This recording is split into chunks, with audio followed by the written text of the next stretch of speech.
Bonjour, bienvenue dans l'épisode minute du lundi, le nouveau format du podcast de l'entreprise de demain. Un peu d'inspiration et une mise en action pour la semaine, à venir piocher le lundi matin. Parce qu'on surestime ce qu'on peut faire en un jour, mais on sous-estime ce qu'on peut accomplir sur le long terme.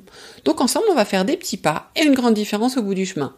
3 minutes par semaine d'inspiration supplémentaire, couplées à 10-15 minutes d'action pour lesquelles je vais vous guider. Parce que si on aime s'inspirer, c'est agir qui est essentiel. Et pour se mettre en action, il faut parfois un petit coup de pouce. Donc, comme je vous le disais dans l'épisode trailer, ces 10-15 minutes d'action, vous vous êtes proposé dans un épisode podcast inédit premium, dont vous trouverez l'accès dans les notes de cet épisode. Et pour ce premier épisode, pour vous inspirer, je voulais vous parler de 2 notions. La première, d'optimisme responsable. C'est une notion qu'évoque Marie Robert, qui est philosophe, et qui dit l'optimisme responsable, c'est avoir la lucidité d'une pensée pessimiste et en même temps avoir l'audace et la volonté de l'action. C'était le premier conseil que j'ai partagé dans le calendrier de l'Avent du podcast, et c'est une thématique qu'on a retrouvée dans nombre de conseils des invités, auditrices et auditeurs du podcast.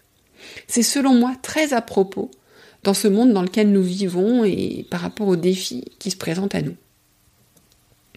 Je crois aussi d'ailleurs que cet optimisme il se construit chaque jour. Et que c'est une de nos responsabilités en tant que manager, bâtisseur et bâtisseuse du futur du travail. La deuxième notion dont je voulais vous parler, c'est de la confiance, une autre clé pour agir. La confiance est un pari sur l'inconnu, nous dit Juliette Finesse, et on est en plein dedans. Elle est vertueuse car elle est performative. On veut confirmer celui ou celle qui nous fait confiance. Et c'est pareil pour nous, quand on se fait confiance, on veut le confirmer.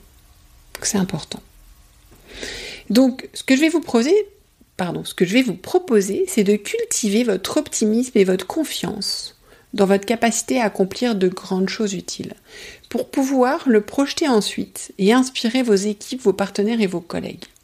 C'est selon moi une des clés du leadership et de l'entreprise de demain. Alors, une fois qu'on a posé ceci, comment on fait ?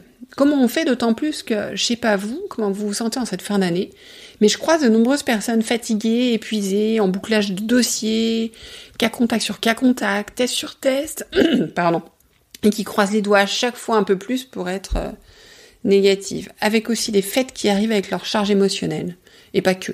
Et puis aussi le manque de perspective sur la rentrée, à part la 6e vague. Donc dès le 3 janvier, il va falloir être au taquet pour motiver les équipes, alors qu'on remet les compteurs à zéro, pour se motiver, pour réussir enfin à recruter les collaboratrices et collaborateurs dont on a besoin, pour trouver de nouveaux clients. La liste est longue.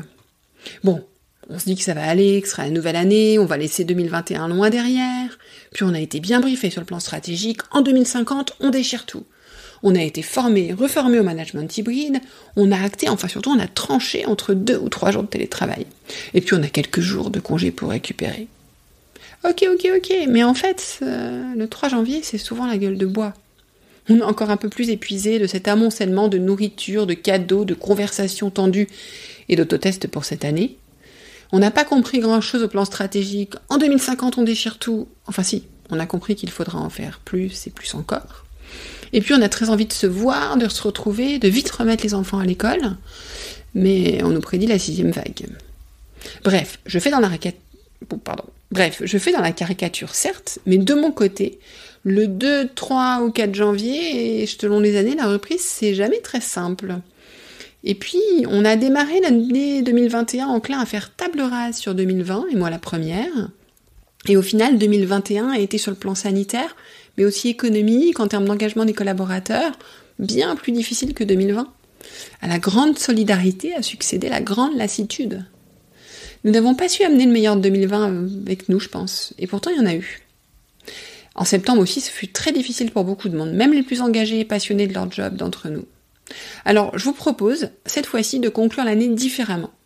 De prendre le temps d'un exercice de 15 minutes à une demi-heure, ça va dépendre du temps que vous mettez pour le faire, qui vous permettra d'emporter le meilleur de 2021 et vous donnera envie de commencer 2022. Surtout qui vous donnera des pistes d'action qui vous enchanteront, qui vous donneront de l'énergie. Et c'est pas une surpromesse. Je l'ai fait le week-end dernier, ça m'a donné toute l'énergie nécessaire à la fois pour boucler l'année, le prochain projet de l'entreprise de demain, mais aussi pour préparer 2022.